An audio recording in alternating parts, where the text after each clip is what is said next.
Hello, everyone, and welcome to the Run in the Paint recap. Today is Monday, May 4th. I'm Miles here with Ben and Joey. Guys, how are you doing today? Feeling good, feeling great. What a way to end the night after what a fantastic day of basketball as Cavs fans. Ben, how are you feeling after the final weekend of the first round? Uh, yeah, gotta be feeling good. It was a great first round, and Cavs at least came out of the first round. We're Cavs Jared Allen shirt here, guys, and yeah, what paid off? We're gonna get into that. Yes, we will. The first round came to an end with two game sevens on Sunday, with a couple of big time victories by the Pistons and the Cavaliers. We'll get into all that now that the first round is officially over and we now know our two Eastern Conference series. We're going to preview and predict those two Eastern Conference matchups. So, should be another fun episode here on the recap. As always, you can check the description down below if you want to skip ahead to hear us talk about any specific thing, any game you want to hear us talk about. But let's get started here with our game sevens that we had on Sunday. And let's start off with the Cavaliers and the Raptors, game seven in Cleveland. I was at the game, as you could probably tell from my voice, a little jaded because, had to let them know there in that atmosphere. And my goodness, this series has been unbelievable. And it looked like we were going to have another crazy game in this one. The Cavaliers, though, were able to pull out the victory 114 to 102 thanks to a monstrous third quarter to advance past the first round, avoid absolute disaster, and defeat the Raptors here in this game seven. Joey, this one did not start that great for the Cavaliers. Definitely was a little nerve wracking, I'm sure, both for fans watching on TV and viewers, and for us inside the arena. But overall, Cavaliers were able to find a way to get this done. What were your overall thoughts? Yeah, that first half was a bit rough. That first quarter, we always talk about, especially in Game 7, you have to set the tone. Reggie Miller was saying it in the pregame, and he was saying you got to set the tone. Donovan Mitchell and James Harden, and who set the tone? My man Scotty Barnes did. The Toronto Raptors came out on fire and showed and got that arena quiet, and then all of a sudden, towards the end of the first quarter, the Cavs made it a lot closer, and that's what they've been doing. They've been ending quarters and halves really well. Same thing in the fourth or in the second quarter. Going into halftime, they ended the going into halftime on a big run to tie it going into halftime, which is crazy to see because on TV, obviously, since you were there and you weren't watching, they showed at halftime, since it was tied 49-49 throughout the whole series, the Raptors and the Cavs had the exact same score at that time. Yep. So it was Yeah. like 720 something to 720 something. Like through all those quarters until the second half when Ben's boy, Jared Allen, the man he wore the short shirt for, came alive, started that Cavalanche, and everyone hopped on and just cleaned house. Kind of kept that momentum, kept the foot on the gas until the fourth quarter, until the very end, and it started getting testy. Jared Allen told RJ Barrett to go home. It had kind of everything, and it was a fantastic game. Yeah, it was a monstrous third quarter by the Cavs, Ben. And like Joey was saying, the fact that it was that close in the first half, it was crazy. I mean, it was only a 2 point game after the first quarter and then tied after the second quarter. And we're all thinking, like, dude, how is this possible? The Cavs have played such a rough first half. And to start the game, I mean, being at the arena, the atmosphere was unbelievable. And obviously, it is for every playoff game. But for this game in particular, it was top tier. And I thought the Cavs were nervous to start out with because you saw some really uncharacteristic plays to start. Jared Allen, wide open dunk, missed it. Evan Mobley tried to connect with Jared Allen on a lob, hit the backboard. Mitchell missed two wide open threes. I mean, the Raptors started off fantastic, but the Cavs did a great job of staying in it by getting to the free throw line. I think that was the big way they were able to stay into it early to keep it close by halftime.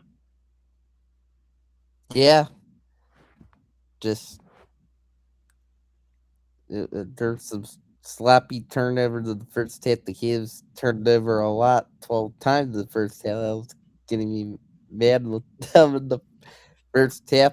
But yeah, I mean, they were lucky, at the end of the first half to be tied at 49. I kind of couldn't believe it even after some just rough play they had. And I was like, okay, at least they're close in the game.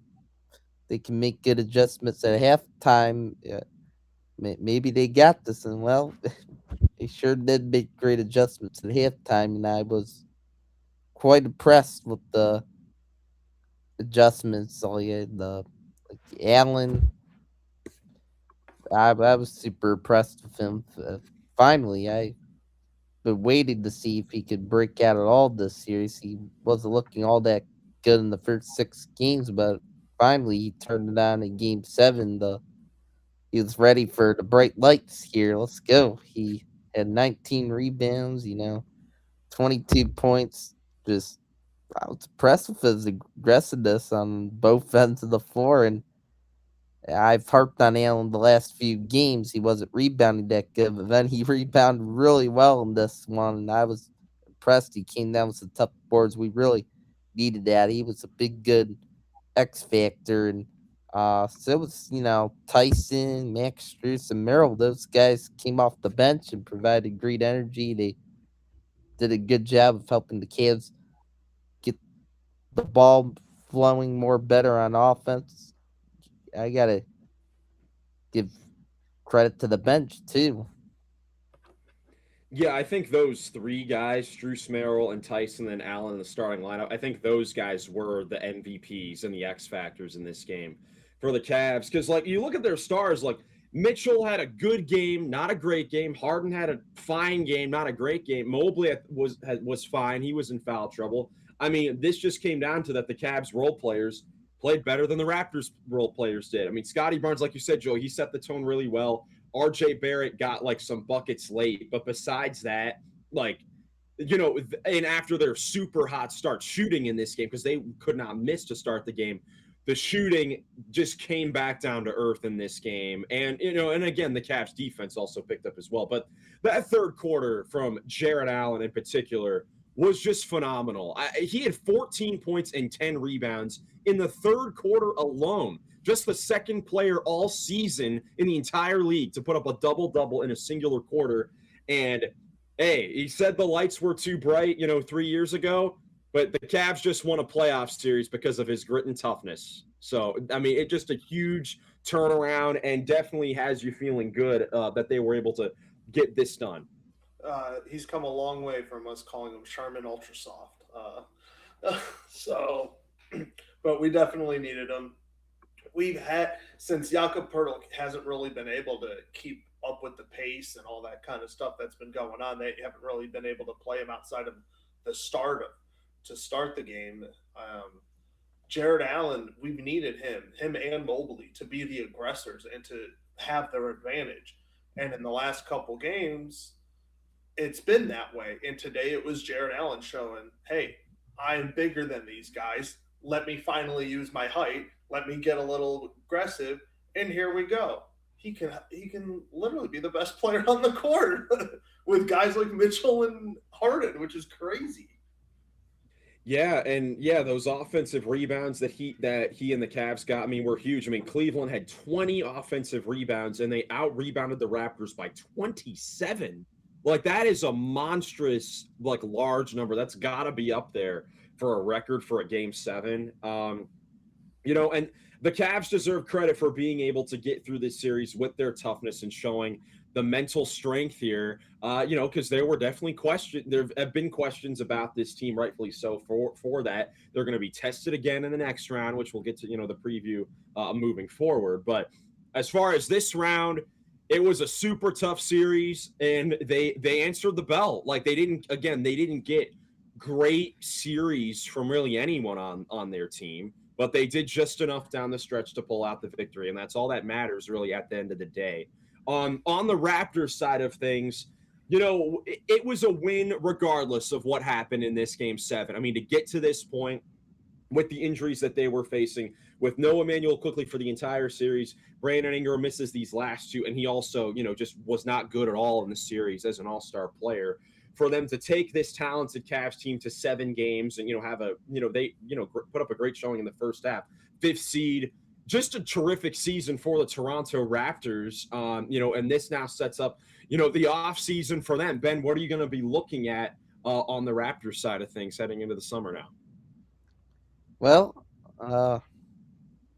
bright, encouraging season with great development, and the win total went up by a lot this year compared to the last 2 seasons where they were bad years for Toronto. But you got something here in Scotty Barnes. He looks great. He looks to be a great guy to build around. I think he can improve even more, and I like the toughness the Raptors play. I think Dark has done a good job as their coach, and I just think they got some pretty good defensive players, a good length and versatility. But I think look at maybe adding a guard possibly could provide a nice scoring punch. Just bringing someone who could provide like a nicer scoring punch to make them just a better shooting team and just even better offensively. I would look at that if I were them. Maybe they surprise and bring in some, big names person. You never know, but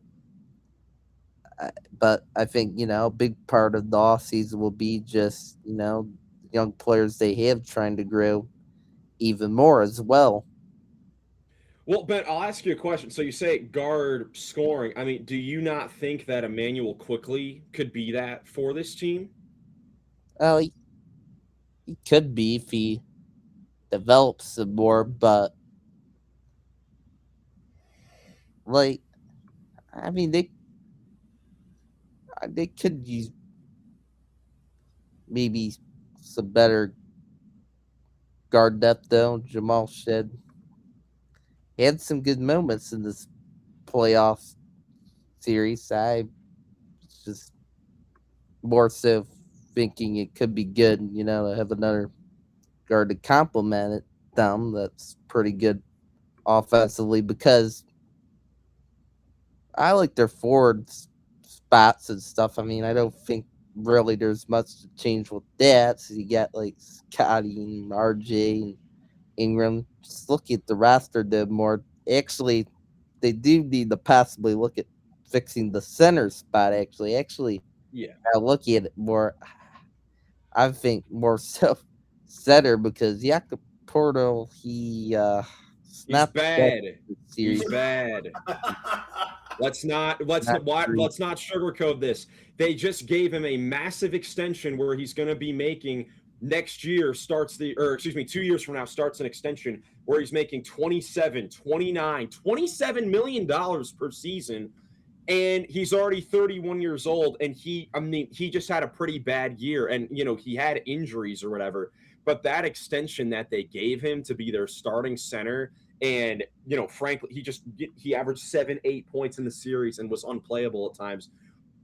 I wonder, that might be a worry for them going forward, that is like he kind of is forced to be their starting center for a while, and the way he played this season and in these playoffs, nowhere close to that caliber of a center right now. Completely agree. They got to upgrade the center position. Turtles, like you said, maybe he just had a bad year, but so like his stats could get better like the regular season. But I hate to say it, with the way the East is going, and if we're just looking for future, regardless of what happens in the playoffs, if they make it to the playoffs next year, if they have to go against Indiana, Cleveland again, New York, Philly, Charlotte, Boston, any of those teams, Jakob Pertl is basically going to be rendered useless. So they won't be able to play him regardless. Just look at this series, just based off of pace of play and the way they play, and it's just not going to work in the playoffs. So he could be a serviceable starter, but you definitely need to upgrade. And I completely agree with Ben about the guard depth. I think Emmanuel quickly can be good, and Jacoby Walter and Shed had pretty solid series for the first playoffs. Like they did pretty well, but you do want someone a little better and a little more consistent. And unfortunately, Grady Dick did not pan out the way they thought, because he would have been kind of a perfect guy, someone to shoot and score when they need it. Um, but the Raptors have a pretty good outlook going into the offseason. Scotty Barnes is an all NBA guy. Yeah. RJ Barrett, who a lot of people were thinking this year are possibly going to need to trade him to maybe upgrade or get something better in return for the future. And he showed that he could be the second scorer, especially when Brandon Ingram didn't show up the way he did. He could help them win games, and that was huge. Don't think he should be your second scorer going to the future. Hopefully, Brandon Ingram doesn't do that again. And maybe he can even outdo Scotty Barnes and be the leading scorer, so Scotty can be just the defensive leader. That would be kind of cool. But with the circumstances that played, it's very reassuring that RJ Barrett can show up and score when he needs to in crunch time when you need him. Yeah, for sure. I mean, yeah, RJ Barrett was great in this series. Scotty Barnes, a fantastic, series. He had a great regular season. And if he's going to continue to progress like this, like I mean, he's just such a special player. And I think the sky really is the limit for him, because at times in this series, he was playing, the point forward. I mean, coming into this particular game, he was averaging 9 assists per game on the series. 9 assists. And, he had 6 assists in this game. And, with the way his mid range game has panned out, like he's made some tough fadeaways. At times, the 3-point shot was going down. That's something that could always be improved. But, it really makes you think. Like, it made me think about, like, a couple years ago when he got off to a really hot start to the season and we were doing our top 25 players of the season, like a month or two in or whatever. I was like, man, Scotty Barnes was up there. And I was thinking, like, man, this guy could be like a Kawhi Leonard type of player, but also an unreal passer. Like he Mm-hmm. can be a point guard for that team if necessary, with amazing defense. He was guarding James Harden and Donovan Mitchell and running their offense at a great level at the same time. Like he was unbelievable this series. He was. There is no argument to anyone anywhere. Even though the Cavs won the series, he was by far and away the best player in this entire series. Game Yeah. in and game out, he had fantastic games. Was doing stuff you didn't think he could do consistently, and he's an All NBA type guy in my opinion. Based off of that, I'm completely agree. He could be like a Kawhi Leonard type, be the best player on the court at any given time. Yeah. On the Brandon Ingram piece, as someone who had a great regular season as an all-star, but you got into a playoff series and he struggled. Is he someone that concerns you down the line when you're looking to build this team and they look to, continue to contend to become a real title team? Because again, the way that the Raptors built this team was, over the last 2-3 years, they tanked and they traded for names to be a part of this team. And with the money these guys are making, like this is going to be their team going forward. Unless they're able to find trades for some of these guys. But again, Pirtle and Ingram. Pirtle's on a horrible contract and he's at a horrible value. Same thing could be said for Ingram after this series. For a player like Brandon Ingram who relies on taking contested twos, essentially, that's pretty much what his game is offensively in the playoffs. Is that a concern that he is a crucial piece for that team making $40 million a year? Well, Brandon Ingram, he played well in the regular season, but a bit concerning.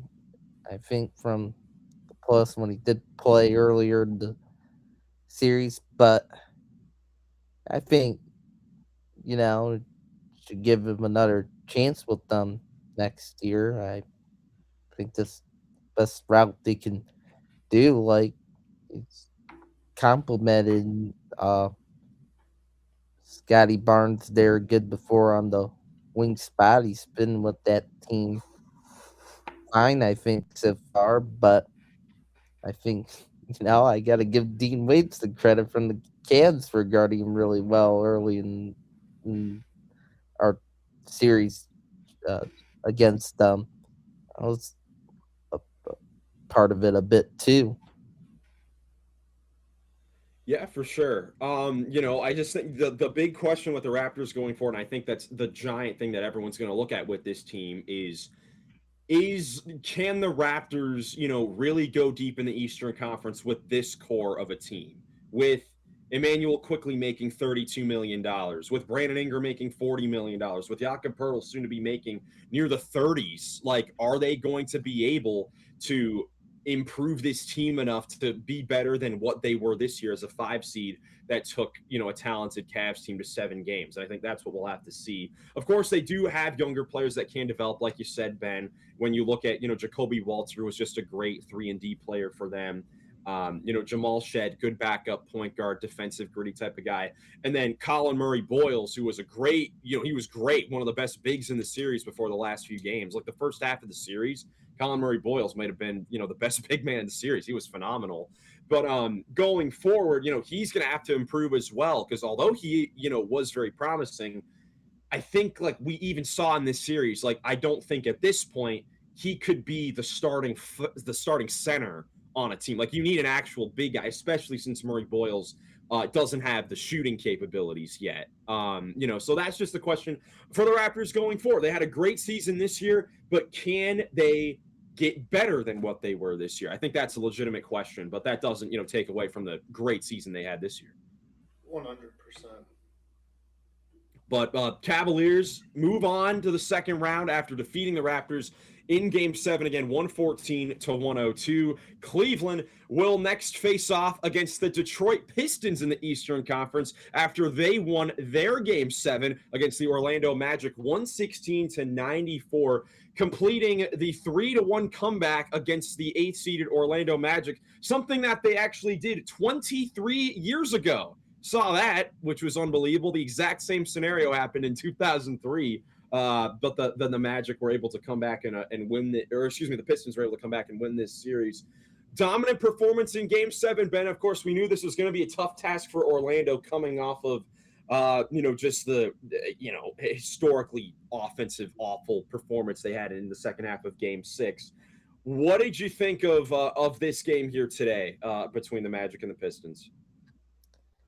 Well, it was close throughout the first half, but then towards the end of that second quarter, the Pistons went on a big run to give themselves a double-digit lead at halftime, which was big for getting them good momentum, and that momentum carried into the third quarter. They outscored 23-15 in the third quarter. Orlando, yeah, had another bad offensive quarter in the third quarter once again for another game, but still a bit more points than Game 6 at least.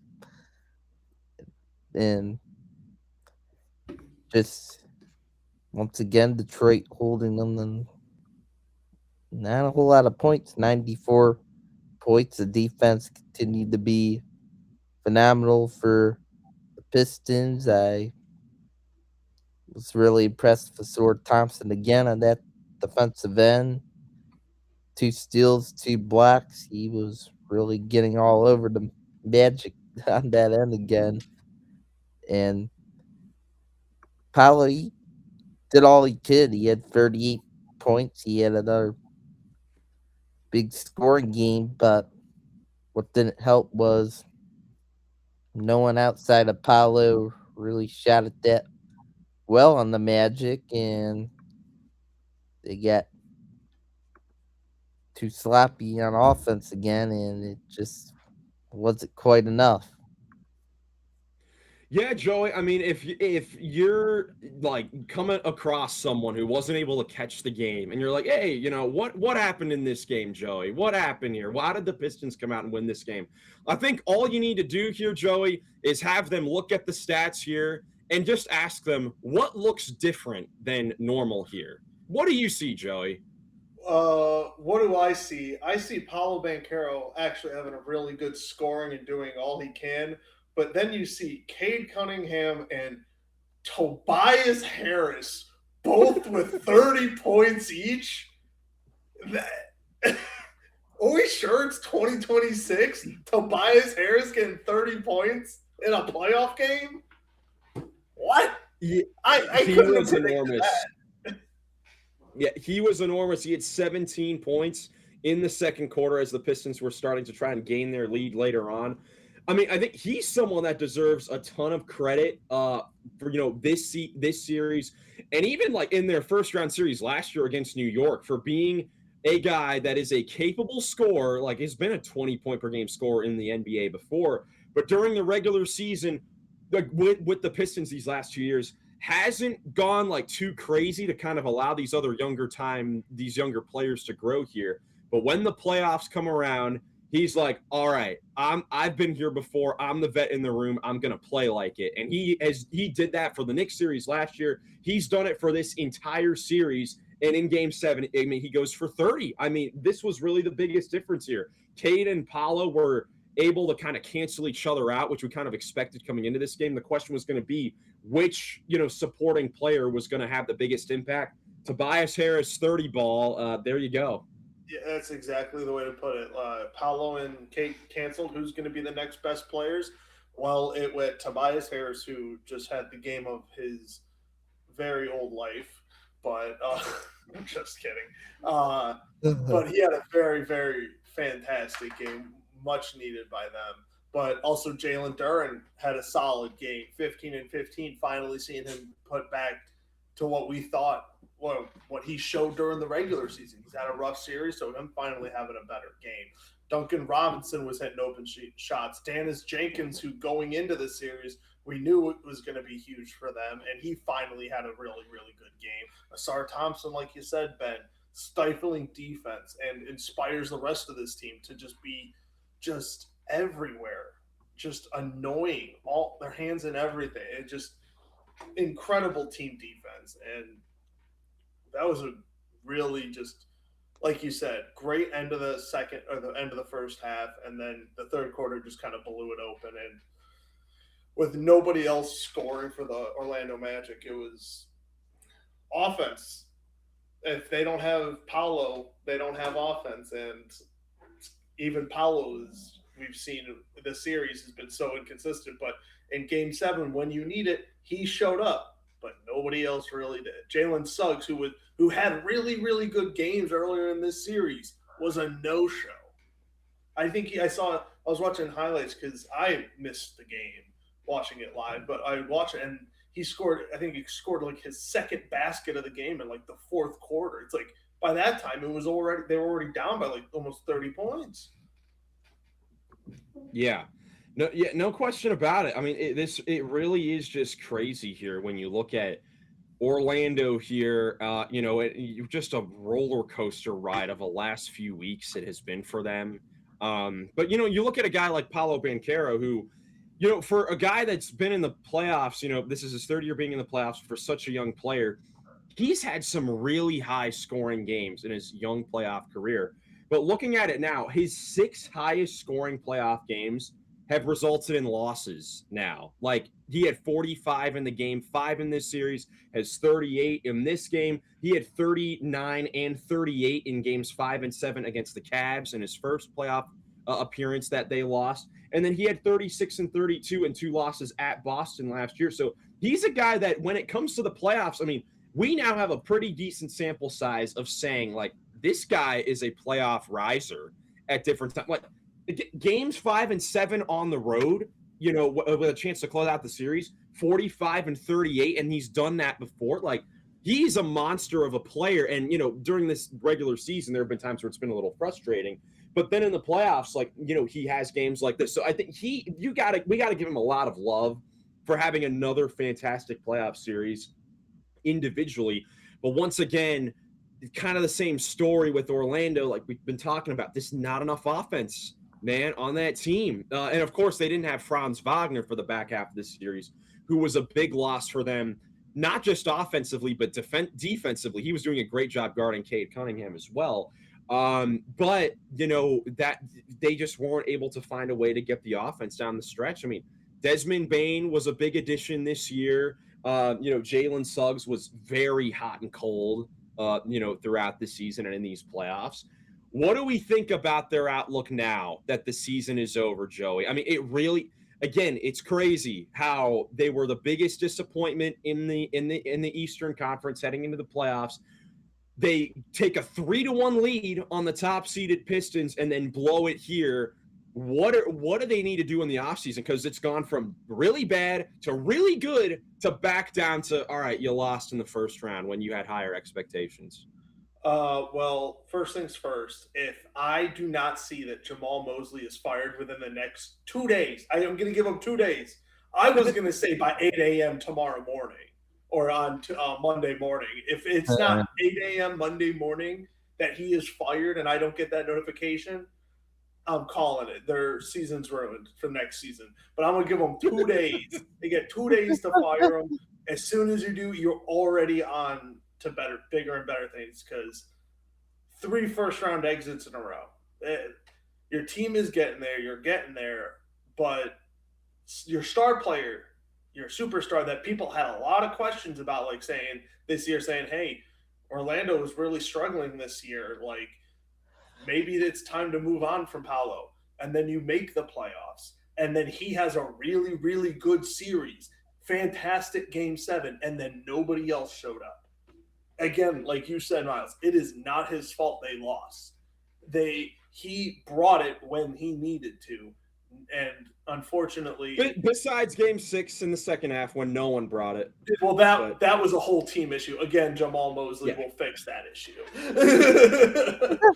But you have your star player. If you when it comes down to it, if you're going into your outlook on a team and you're a playoff team, you go into 7 games. You want guys that can bring it. Paolo brings it in game 7s. That's what he does. So he is a really good guy to still build around, even though there were some doubts. I think that's fine. However, you really, really need to kind of, unless the new coach can magically fix it like we have seen in the past, all you have to do is switch a coach and things just magically get better. However, there are some serious offensive concerns. You definitely need to upgrade some of those concerns. Whether it's trading some people, obviously I don't think you can trade Bane, but who knows? It was his first year on the team. I'll give him. Yeah, I mean, look, the thing that's so tough with Orlando is they kind of have no choice but to keep this exact team, at least with their starters, because they traded, so many first-round picks to get Desmond Bane, and their 5 starters are all under contract until at least 2029, the next 3 years. This is their same team. And they have, young guys like Anthony Black and Tristan Da Silva were bright spots this year as young guys that got in the rotation more and played better. They have Jace Richardson, who was a rookie last year, who I think could be promising as an offensive scorer for them going forward. But, I think it is definitely a coaching thing, Ben. We have seen before here. I mean, it's very easy, obviously, for us as Cavs fans to compare things to Cleveland. But I have, thought of this team as potentially having a Cleveland arc before, because I think that, these two guys went at it this series. I think Jamal Mosley and JB Bickerstaff are very similar head coaches, where they're very good developmental coaches, more defensive minded. And we saw this year with a better offensive team on paper that still Jamal Mosley's schemes were very basic. If Orlando can get an offensive minded coach, I don't think they really need to change this roster. It's the same thing that I was saying 2 years ago when the Cavs fired Bickerstaff. I think, of course, this team underperformed offensively. And who knows if all these guys can fit together, like if Franz can fit with Paul, and they've, had their injuries as well. But I think it's unfair to judge this team and their potential until they actually get an offensive coach that is going to put his players in the best position possible to succeed. Yeah, I tend to agree there. And yeah, Mosley, he needs to be gone in the next 2 days, just like Joey said. Just time to move on. It stinks to possibly see a coach lose his job, but it just has been the job just has been done well enough by him. Just especially with the offensive side of the ball, and yeah, I mean, it's not really a whole lot they could do really to shake up their core players. Anyway, I mean, I did see some rumor from Evan Sidgery, a trustworthy insider, that maybe they look to move Jalen Suggs. Who knows? But it's just a rumor, and I think an offensive coach could, help the core they got grow more on that end, sort of like where the Caps were a few years ago, and maybe they bring in Billy Donovan. I know that's one like coaching candidate. I'm thinking maybe they take a look at. Maybe there's other guys outside of him. Not totally sure who yet. Yeah, so yeah, Billy Donovan.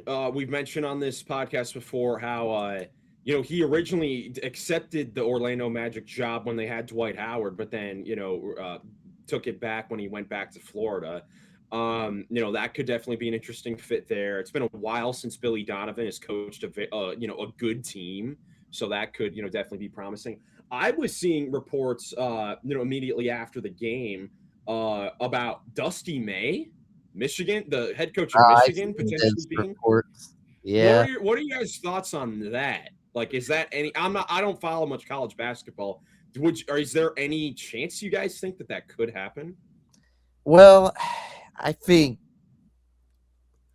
if I had to take a guess, probably not, because I think Dusty Bates gonna think like he's in a really good spot at Michigan. He just won a national championship there. He's built up a super good program with great recruits. He's been able to recruit, and he's just done super well in college basketball. And I think really enjoys coaching college basketball to where I would guess he won't want to move to the NBA. This sort of reminds me of the Dan Hurley rumors a few years ago to the Lakers, but he didn't want to end up switching to the NBA. I think, it's going to be like that. He just stays with Michigan, but you never know. I mean, could maybe think it's cool and could seriously think about it. It's the NBA's the pro league. Yeah, I think he should stay in college at Michigan. They had a fantastic year winning the Natty, but I don't know. Do you think Mike Malone is maybe regretting taking that North Carolina job so soon? Because I feel like this is a really tempting job. Because if all you have to do is fix the offense, and this is a good team. Yeah. Yeah, I was thinking the same thing there. I don't know though. I mean Michael Malone is a very smart guy. I think he obviously knew that NBA jobs would have opened up later if he had waited. I think that he was Yeah. very comfortable taking the UNC position to be closer to family. His daughter's on the volleyball team. To be closer to family. So I think I was thinking the similar things, but I know Michael Malone. If he actually wanted an NBA job, he would have for sure waited. Yeah, that's right. But definitely could be some other guys that are available. It seems like every time we talk about a playoff team being eliminated here on the recaps, that's like, oh, their coach could potentially be on the hot seat. But there definitely could be some guys that are on the move, and obviously there are always some assistants that are looking for their first opportunity as a head coach. And I want to put one thing out there. As much as I am saying to fire Jamal Mosley, I completely agree with what Miles said and saying he is just like JB and where he is a great developmental coach. So Milwaukee Bucks, if he does get fired, you should probably call him. Well, they already Yeah, hired but Taylor Oh, Jenkins. they did hire somebody already. Yeah. Either way, maybe Warriors if Steve Kerr moves on. Yeah, that's interesting. Like Jamal Mosley is a good developmental coach. There are teams that would want him or should want him. Yeah. Yeah, or I mean, he just goes back to being an assistant, which he was a very good assistant, Yeah. as well, which got him up to the ranks of being a head coach. But either way, I'm sure like it's a similar thing. Like if we get the notification in the next couple of days, it's like Jamal Mosley's fired. I'm sure Magic fans will be thinking like us Cavs fans did with JB Bickerstaff. It's like, all right, thank you for your services, thank you for helping us become a relevant team, but we got to move on. We got to move on. But Detroit, great job again. Just incredible. Second 3-1 comeback here in the first round. I mean, the stat I saw is that the last three seasons that there had been 3-1 comebacks, there were two of them that occurred like in the same playoffs. Like this year, we had two of them with the Boston Philly. Of course, Denver did it twice in the bubble, and then of course 2016 the Cavs came back to be the Warriors, but that kind of overshadows that the Warriors had to come back against Oklahoma City in the previous round. So it's kind of just crazy that when you see 3-1 comebacks recently, it's been two in the same year. Like, that's crazy. They come in bunches. They sure do, but that sets up a very intriguing second round matchup in the Eastern Conference, which we will preview and predict right now between the one-seeded Detroit Pistons and the fourth-seeded Cleveland Cavaliers. Of course, as we talked about, these two teams both had to go all the way to Game 7 before getting the victory on their home floor. Tough first-round series with Detroit having to fight back down 3-1 against Orlando, and the Cavs nearly blowing the 2-0 lead to Toronto, having to earn their way past them in this Game 7.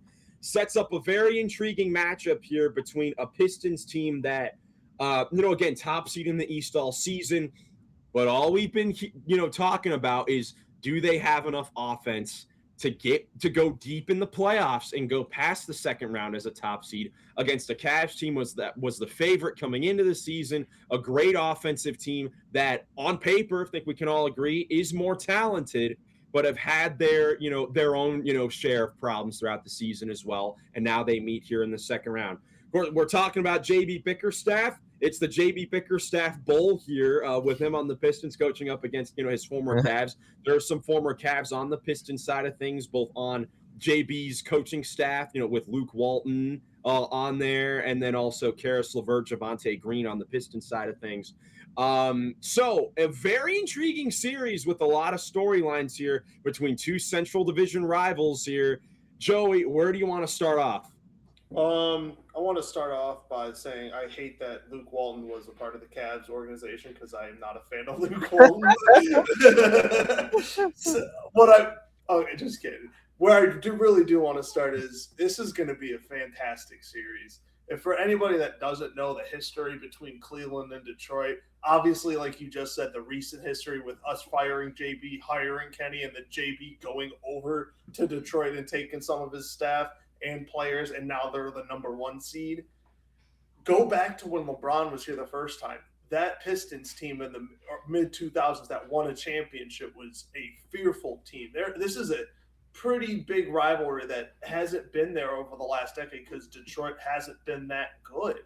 But hopefully this is the start of the rivalry again. So I'm just very excited about that first off.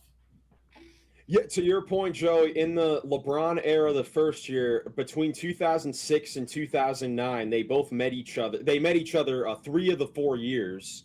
And a lot of times that determined, who was going to make it, super further in the playoffs. And then, of course, they met again in 2016, the Cavs, in their first round series en route to go into the finals.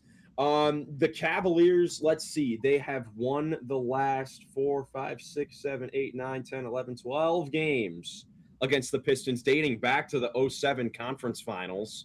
So, kind of a similar thing to the Raptors here, where they have an extended playoff winning streak against a franchise that they're looking to extend here.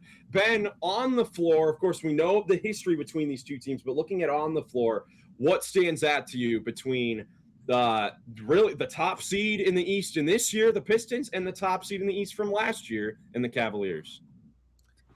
Well, I think obviously the guards will be great. Donovan Mitchell, James Harden going toe to toe with Cade Cunningham, though I do think Cade Cunningham is the best player going into this series, which is a nice advantage there for the Pistons, but obviously we'll need some more scoring outside of Cade. I'm going to keep harping on that for them for when they play the Cavs.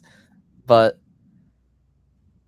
so that, of course, is the match that we got to watch out for. And then also, I'm interested in seeing the battle down low with the bigs. Duran's a pretty good rebounding center. So Jared Allen, I hope he can somehow keep his really good rebounding going. He's got to be up for the task of trying to play tough, physical, and rebound around their bigs, which, I think they got the better bigs than the Raptors, too. So that makes that's going to, you know, be a tougher battle down low, I guess, for Allen and Mobley. But I think they match up with them all right as long as, they play smart, physical. So, yeah, just, the matchups, you know, seem fun.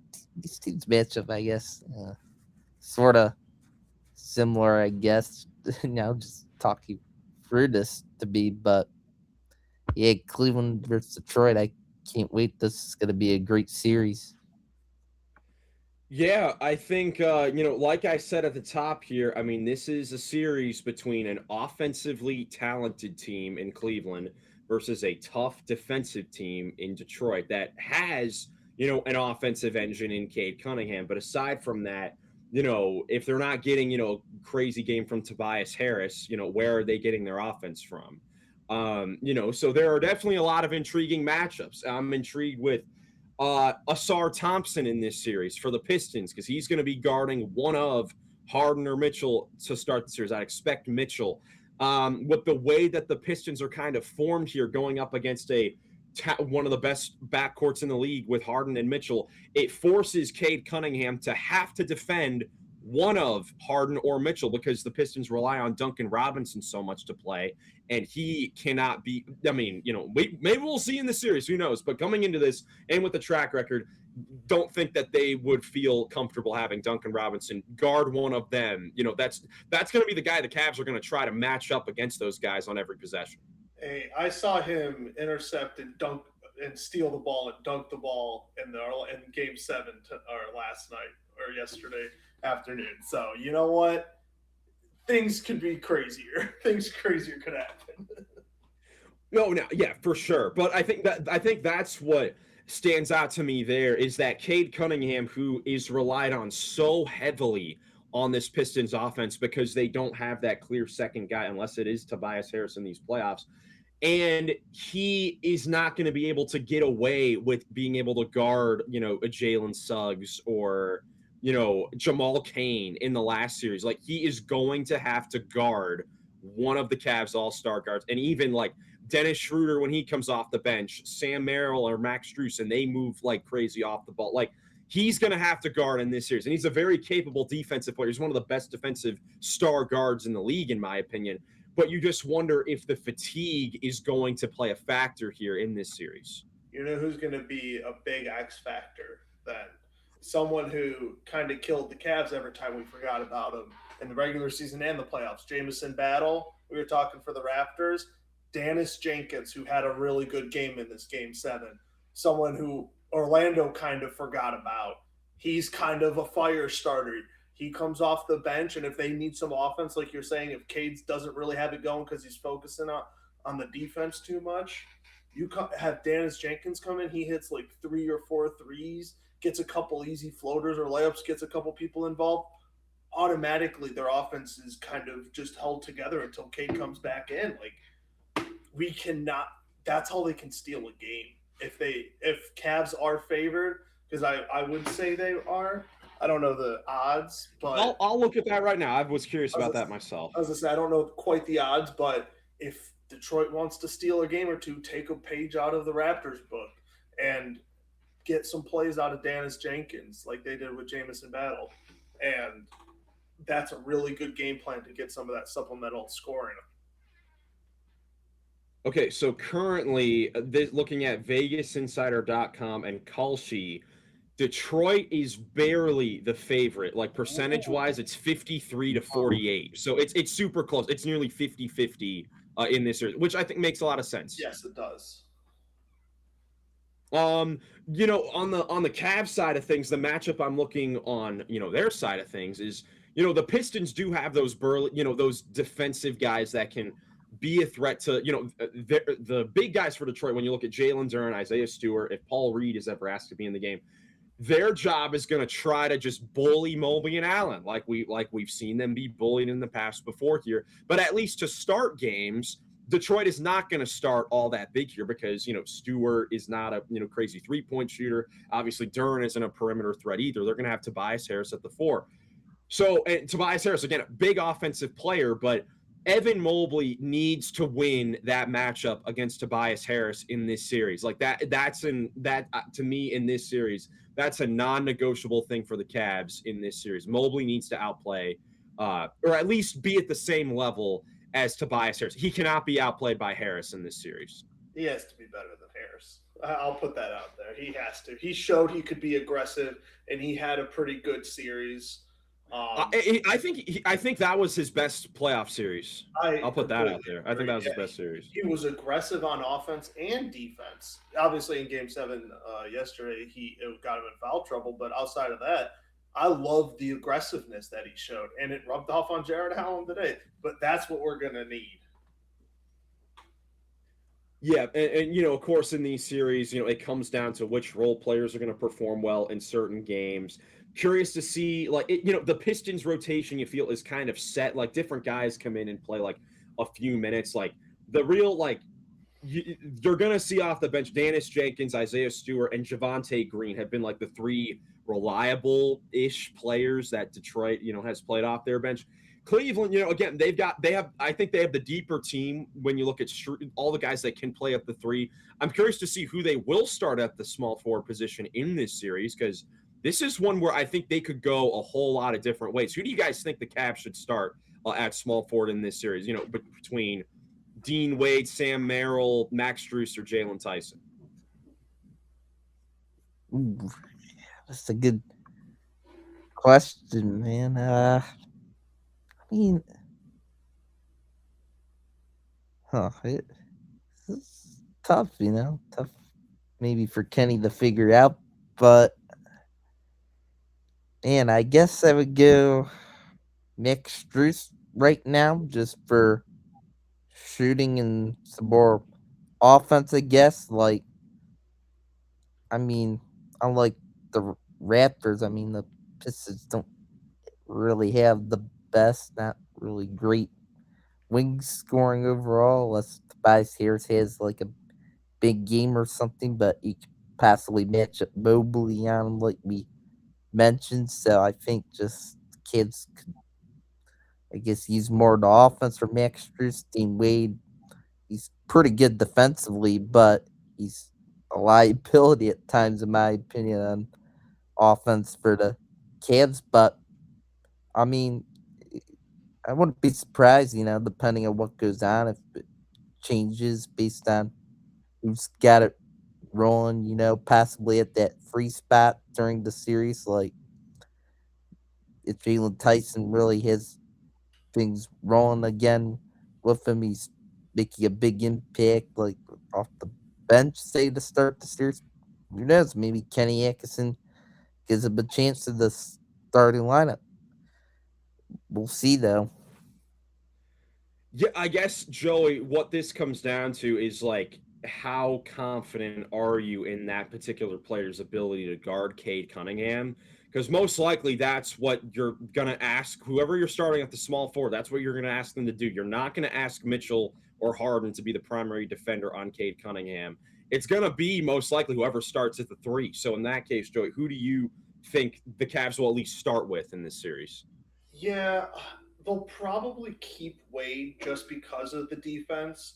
But I kind of agree with Ben. I'd rather have like Strus or Merrill in there just for the offense, just because they're serviceable enough deep defenders to like keep Cade, I would say, off the 3-point line. And if you make him drive, you got Jared Allen and Mobley hopefully there because one of them can at least lay off of Duren, who's not the greatest shooter and hasn't had the greatest playoffs. So you can at least rely on that.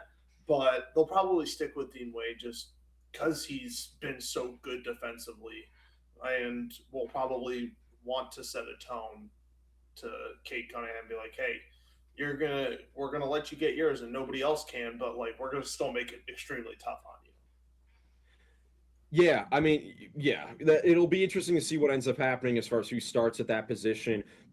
Cade Cunningham, of course, is going to have a big series in this one. He's someone that in my if I'm remembering correctly, I'll go and check the stats right now. He's someone that has had a problem against the Cavs this year. Yeah, I mean, in the four times that they played each other, the two teams split the season series. Cade had one game where he had 25, 10, and 7 on like good efficiency, but besides that, he had a 4 for 16 game with 10 points and 5 turnovers. He had a 7 for 22 game, 3 for 14. So this is, Cade has struggled against the Cavs this year. So we'll see if he can find ways to figure it out afterwards. As far as our predictions for this series goes, we just looked, at the odds says it could go either way. We say the same thing on here. We are split across the board. Joey and I are going with the Cavs in 6. Ben thinks that Detroit is going to pull it out in 7, and Nick goes with the Pistons in 6 as well. Ben, why do you have the Pistons winning this in 7 games? I do, and I think home court's gonna play a big factor in this. I think it's big that Detroit has the home court advantage. Though we'll we'll see if uh, how it goes. I mean, I think if the Cavs or the Pistons could take one on the road, which is going to be crucial for one of those teams, and that could be huge in swinging the outcome of the series. But this is a really tough series to predict. It could go either way. Like, I think you guys, your prediction, Kansas 6, not that bad either. Like, if the Cavs can be locked in, if they can execute well throughout games, and then find a way to steal at least one in Detroit, then it's possible they could do that. But I don't know. I just like trust Detroit more with somehow executing more better with the Cavs, or trust the Cavs all the time. And Detroit has a great home environment that I think is going to be tough on the Cavs. It won't be easy to go winning in Detroit, but and I just think Cade Cunningham being the best player in the series will be a big part of it too, is what I'm predicting. But that's where I'm at right now. But I can't wait. I hope I'm right. I hope it goes 7 though. I want the Cavs to win in 7. Yep, Joey, why do you have the Cavs in 6? Like Ben said, you think he could easily go Cavs in 6. If I wasn't choosing Cavs in 6, I'll be honest, I would pick Pistons in 7. Cavs haven't shown they can win on the road in the playoffs in a not or a very threatening environment like Toronto was a crazy crowd. Detroit is a very crazy crowd. Very good playoff crowd. So the Cavs not winning on the road is very, very concerning. Um, and Detroit has a very, very, very good defense and basically shut down Orlando's offense. Even though Orlando doesn't have that great offense, I I am still very worried about that because if Harden and Mitchell don't have it going and Asar Thompson is giving them all sorts of trouble, it's going to be a really tough series for the Cavs. But on paper, the Cavs are the better team. We don't know which Cavs we're going to get, but if we get anything close to like even Game 7, we didn't have a great game out of Mitchell or Harden, but Jared Allen played fantastic, and we had enough of the team. We have a deeper team. Our team can help us on the offensive end if Harden or Mitchell don't got it going. If K doesn't have it going, like you said, because of him just being a very big primary defender and he's just dead dog exhausted, um, I trust the Cavs team to carry us more than I trust the Detroit team to help carry him. Yeah, I'm going with Cavs in 6 for similar reasons. As far as their thing with like not winning on the road, I actually think that them starting the series on the road as the lower seed is going to force them to be more locked in at the start of the series, and I think that is going to play into their favor in a bit. I guess the thing that this is going to come down to is how much did the Cavs learn from that first round against Toronto? Because that was a really tough test, and they showed at times over the later half of that series to that they can do it on both ends of the floor for an extended period amount of time. We saw it the second half of Game 5, the fourth quarter and overtime of Game 6, and the second half of Game 7. Just can they learn from the mistakes that they made in the Toronto series to pull this out against a Pistons team?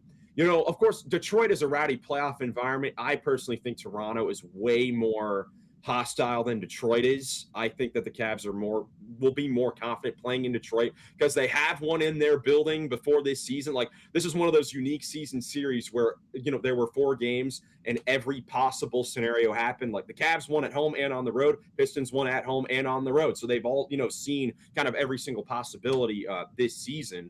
But I do think that the Cavs are the more talented team. I think they have visual evidence to see that if they put it together for a full 48 minutes consistently, that this should be, their series. This should be their Eastern Conference if they, perform with that sense of urgency the whole way through. The question is just, will they? And that's obviously what we'll have yet to see. I think they'll do a good job on Cade Cunningham. I do not think Cade Cunningham is going to end up being the best player in this series. And I think overall that's going to be the difference in this series with the Cavaliers winning. But I wouldn't be surprised at this point. I would not be surprised really in any scenario. I wouldn't be surprised with the Pistons winning in 7 because we've seen the Cavs succumb to physical teams like this before. I wouldn't be surprised with the Pistons in 5. We've seen the story before here, but I'm gonna trust in the Cavs' second half of their series against Toronto a little bit to show that they can do it more and go with the Cavs in 6. But either way, should be a fun series. I mean, I don't know how these two teams they just are coming off of such emotional 7-game series that ended on Sunday. They have to flip it right back around and get ready for another hard-fought series starting on Tuesday. Can't wait. Should be fun. Oh yes, but that other Eastern Conference series, though, is going to be just as fun, in my opinion. Yeah, let's get into that one as well between the New York Knicks and the Philadelphia 76ers here. The 3-7 matchup after Philadelphia completed the 3-1 comeback against the Boston Celtics, and New York faced a little bit of adversity themselves, trailing 2-1 against Atlanta before 3 straight very impressive wins, including that 50-60 point closeout win in Game 6. Of course, this is a long-standing rivalry between these two longtime NBA teams. These two teams just faced off in the playoffs a couple seasons ago, with New York getting the victory in 6 games. And a lot of similar players on their sides here. I remember on the podcast heading into last year when Philadelphia was coming in with their changes, bringing in Paul George, New York was coming in with Karl Anthony Towns. We were really looking forward to this being a potential matchup in years to come. And here we are coming in the second round. So, Joey, where do you want to start off with this series? I want to start off by probably just talking about these matchups that we're going to be getting. It's going to be phenomenal. Cat versus Embiid, Maxey versus Brunson. That's just built for prime time playoffs right there. I've been seeing some threads of Joel Embiid and Cat talking mad trash to each other in years past. So them meeting up in the playoffs this time for winner goes to the conference finals. I'm just very excited for this. This is going to be just a fantastic series. Philly just had, you were talking about an emotional series it was for Detroit and Cleveland. It was an emotional series for Philly. Finally beating Boston in a playoff series for the first time in forever. And now you have to go against the New York Knicks, your other big-time rival in your division. Um, but I don't know. This is just it really could go either way, in my opinion, because this Sixers team, with everyone healthy, like we said, and they're pretty healthy right now, and this New York Knicks team has shown a little bit of what's the word? They haven't shown that they've played up to their fullest yet. They have had some letdowns in in the playoff series, while Philly just we talked about Boston. They had the highest odds to win the whole Eastern Conference going into the playoffs. Philly's got to be on top of the moon right now. And New York, you got some extra rest, which is really nice, but hopefully that doesn't mean rust. And you don't come out rusty because Philly is going to be ready to play. Yeah, Ben, a lot of fun matchups, particularly looking at the point guard and the center spots when looking at Brunson and Maxey, Towns and Embiid, like Joey already hit on. What are you most looking forward to watching with these two teams going at it? I'm just looking forward to seeing just the matchups all at the different positions. Like it's created all the different positions. Like that's what's gonna make these different matchup battles so fun. Like Maxi versus Brunson, as we mentioned, but the point guard battle, small forward battle, Paul George and OG Ananobi. That's another great battle. Then Towns and then Bede at the center spot. So, and also Mr. Robinson, I guess, getting mixed in at the center spot, going at it. So, just it's such a good series, for the matchups. That gets me hyped for this one. And I believe this could be a great series. I think something I'll be watching for the start is Embiid did get a bit banged up towards the end of the Celtics series, and I'm curious to see how he'll be moving to start the series and how much of an impact it could have. It could possibly have a little impact, I think, though I guess Joel Embiid will be good to go in game one, and I believe he could hopefully do well, and I like the matchup for him against Towns. I think if he's physical and you know is aggressive against Towns, he could have some success there. But for Towns, it's going to be key for him to keep stepping up with the rebounding, keep doing well with that, and he seemed to get more better on defense. With what I've seen out of him recently, which was nice for him, and now he's up for a big challenge where he's just got to keep improving even more on that defensive end. Yeah, I think there's a lot of things you can look at with the matchups in this series. Like, of course, we always talk about in every series how the supporting players need to play well. Like, I think the OG Ananobi versus Paul George, matchup in this series is going to be important. Like, whoever wins that matchup might just have it overall in the series. But I think probably the biggest key to this series on the floor is Karl Anthony Towns. Will he be able to stay on the court and not pick up a whole bunch of fouls guarding Joel Embiid, who is one of the best players that we've ever seen at the center position of getting to the line? That is going to be a really tough challenge. I don't. I'll be honest. I don't know if Cat's up to it. We have seen now in 2 years in the playoffs where things that happen in the regular season translates directly to the playoffs, where he does things that it just doesn't make sense. Meanwhile, other guys, when it comes to the regular season to the playoffs, they just up their game and they become almost kind of perfect. Like they kind of are nitpicky on themselves. He is not one of those guys, and Joel Embiid is going to really try to get him out because if you're have Mitchell Robinson in there, Mitchell Robinson's great and all, but if Joel he can score from anywhere. He likes shooting that three ball, and Mitchell Robinson outside trying to guard him on the 3-point line. You still have to worry about Paul George, Maxey, VJ Edgecombe. There's a lot of other guys that can score really, really well in the paint. So it could become very dangerous for New York. They got to get control on it. But I will say, whoever, like you said, whoever wins Paul George or OG on it, could very well. I have another matchup: Mikal Bridges versus VJ Edgecombe. If VJ Edgecombe has shown that even as a rookie, he can play, he can step up in these playoffs. Mikal Bridges has shown that once. Um, but if Mikal Bridges, as the veteran, outperforms him, I very well think it could come down to like those two guys being like the fourth best player on their team, and that's who's going to win the series.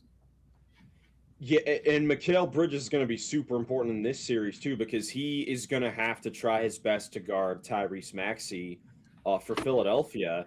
And then when you look at the other end, like who do you trust from the Sixers to guard Jalen Brunson? Like it's tough out there, man. Like of course Maxey is great athletically, similar height, VJ, but he's asked to do a whole lot offensively. VJ Edgecombe is just a rookie. Paul George, you want him to be the guarding like OG probably instead of Brunson.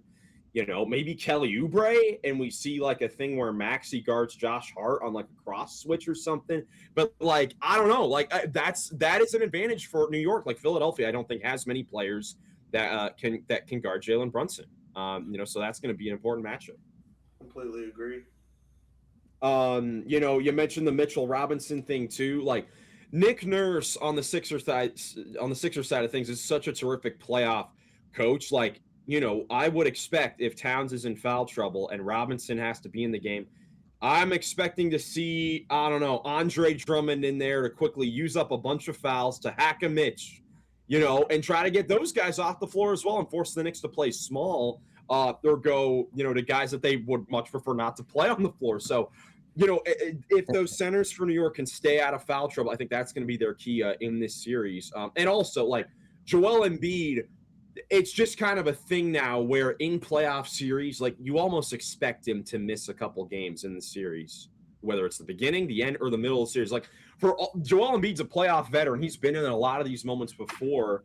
But you can probably count on one hand the amount of series where he's been available and ready to go for every single game. So you can't rely on that at this point in the series. So this is going to be a tough one. Like you said, I mean, I think there can definitely be an argument made here. Since the Knicks and the Sixers were definitely the more impressive teams in the first round, at least in the Eastern Conference. I've seen people say before that this is the Eastern Conference final. Like whoever wins this series is going to be the team to go to the finals. And that definitely could be the case here going forward, but could go either way. And once again, we're split here on the podcast. This time it's Ben and I that agree going with the Knicks. I have the Knicks in 6, Ben the Knicks in 7. Joey and Nick have Philly for the second straight series, winning a Game 7 on the road to advance to the Eastern Conference Finals for the first time in 25 years. Joey, let's start off with you. Why do you go with Philadelphia in this series? It's 7 games. So if I'm picking them in 7 games, it really means it can go either way. Like we were just talking about all the advantages Philly can have. We talked about the advantages New York can have. It really just depends on which team exploits their advantages more, or the other team's defects more. Like that's just how it's going to go. But for what we have talked about the Sixers team over the last couple years, but especially this year with the way they have a little more depth, they have a couple younger like VJ Edgecombe and Quentin Grimes. Like they have just a better team overall in years past. When this team is healthy, I know you said Embiid can miss a couple games, but if he is there for 4 games, there is a very good chance they're going to win all 4 of those games. He is an MVP type guy. He provides just that. I don't even know. He just does everything. They can't go inside when he's there because he's a really good defensive threat. They go to him to run their offense sometimes, even though they have Tyrese Maxey right there. And if Paul George has been pretty good since he's come back from his suspension in the regular season. And now in the first playoff series, he has come up clutch to help them win a couple games. So with him showing like he's playoff P again, maybe I don't know. I think he wins his matchup against OG Ananobi. I don't think Mikhail Bridges shows up. We talked about the match. I think VJ Edgecombe has a couple really good games that he goes off, even if Mikhail Bridges shuts down Maxi or Embiid is out for a game. I think they can still be in all of those games. I just think Philly has got the better, even though Jalen Brunson is like the best, one of the best clutch time players.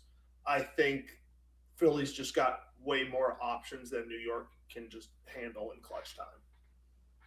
Yeah, I mean, I think, whoever you think is going to win the series, it's like, we're mentioning a whole bunch of keys, but the whole like underlying thing is that these two teams have dynamic duos at the point guard and center spots. I think it comes down to which duo is better in this series. Is it Maxey and Embiid, or is it Brunson and Towns? Mentioning Paul George, I was going to say, shout out to Paul George, someone who has received a lot of flack across the media and on this podcast for the last couple years, just, it being a disaster with the Sixers.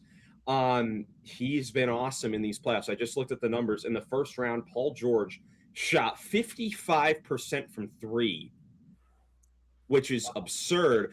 And OG Anunoby shot 57% from three. Those two key guys. So, it really is crazy. Those two guys definitely shooting hot coming in. You might expect a little bit of regression from those two guys on the perimeter, but certainly a big matchup there. Ben, why do you ultimately go with the New York Knicks? Give the Knicks due to, I think they're just gonna execute better against the 76ers than the Celtics did, play smarter than Boston did, and they're still the more talented team, I think, while just believing they're gonna, execute well enough to where they can take 4 games. I still think they could possibly win, even if Joel Embiid's playing for the 76ers, though that wouldn't be easy, but the Knicks had the talent and the depth to where I, I, I think they could possibly do it. But if Embiid really is dominant, then I guess you just never know. Yeah, it really could come down to either of these two teams. I mean, ultimately, I go with New York. They've been in this situation before here. I feel good about their chances with a very talented team. Of course, Philly is trying to break through. I mean, again, they haven't made it past the second round in the Joel Embiid era. They're in a pretty good situation with a chance to do it here. But overall, I give the Knicks, I just give the Knicks a better chance because they have been here before. You've seen them do it before. A battle between the two teams that knocked off Boston these last 2 years, which is an interesting thing about it. But New York, I think will pull it out in 6 games. I don't have it going to 7. I have the Knicks in 6 games. I think something that could definitely play a big factor in this series, and it could also play a factor in the Caps-Pistons series, which is something that is super cool about this second round in particular in the Eastern Conference, are that both of these teams are rivals of each other, and they're close enough in distance to where there could definitely be away fans making it to the other team's games. When you look at the Cavs and the Pistons and the Knicks Sixers, like I'm expecting it to be in all these games, like maybe a 70-30 as far as home teams and away fans. Like that's going to be super fun here, that these are rivalries. And I mean, heck, if you're lucky enough and you have enough money, like you could legitimately go to every single game in the series. It's actually feasible to do that, which is super unique for both series in the second round. It's literally like a 2-hour drive both ways. Yeah, so that's just going to be super exciting. I mean, it's just crazy that we had a unreal first round, historic first round with so many unbelievable storylines, from close finishes, awful offensive performances, some crazy comebacks, just crazy upsets in some of the series. And immediately we have to flip it now to these new series because the second round starts off tonight. Game 1 of Philly and New York is tonight, 8 p.m. on NBC and Peacock. The Knicks having a home court advantage in Madison Square Garden. And then at 9:30, game 1 between Minnesota and San Antonio in what's interesting news we got on Sunday that Anthony Edwards for the Timberwolves was upgraded to questionable, so he may actually return to that series a bit earlier than we were thinking yesterday. These are our predictions for the series. Joey, the only one that had the series going further than 5 games, but all of us going with the Spurs. And man, if Ant Edwards can be back sooner than later, then the Wolves definitely have a better chance in the series. But Joey, I know you weren't on here to preview that series. What are you looking for in that series? I know I don't really know. It's crazy to go from these Eastern Conference series that were like it's literally 50-50 either way you look at it, and then to these Western Conference series where it's like even if Ant comes back, that's why I gave the Spurs in 6 because I'm like maybe Ant Edwards is that great because I think he is that he could win them a game or two at home maybe, or maybe even steal one on the road. Who knows? But that the Spurs are just a way more complete team, and same with the other series, the Lakers and Thunder. It's maybe Luka comes back and they have the big 3 and the star power is too much for OKC and they can get 1 or 2 games. But realistically, this is just a collision course for these two teams, these two just juggernauts all season long, battling out for the top 2 seeds all year long. And here we knew it was going to happen, and here we are. I think it's just going to happen that way. Definitely looks like it'll happen that way. Very excited for these, second round series to begin. The Thunder Lakers and then the Pistons Cavs will start off on Tuesday night.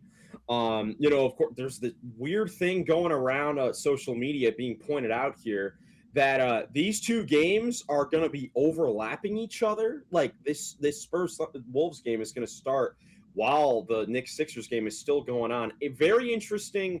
Now that we're down to these, 2 games remaining, like in previous years, it was just like do a double header, and make it simple. But yeah, I think it more comes down to geography, just because San Antonio, I think, is still in the mountain timeline. They're in the Central Time Zone. They're only an hour to the east.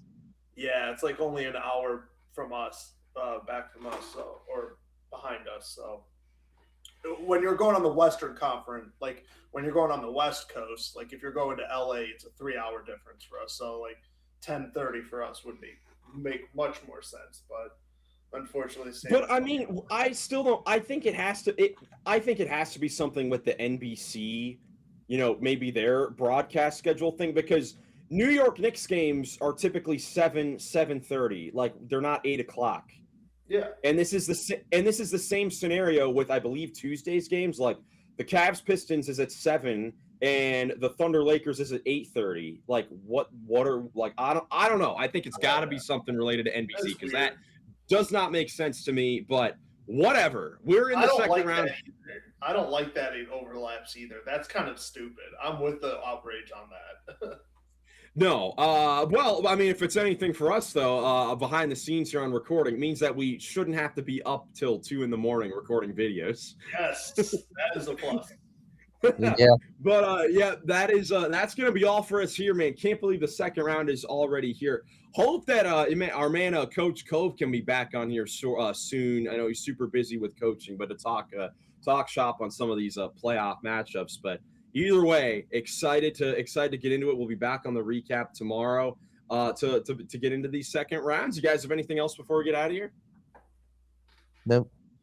For all my Star Wars nerds out there, may the 4th be with you tonight or today. There you go. Well, guys, thank you so much for watching. If you enjoyed, leave a like, subscribe for more NBA playoff action. Hope you have a great rest of your day, and we'll catch you in the next one. Peace.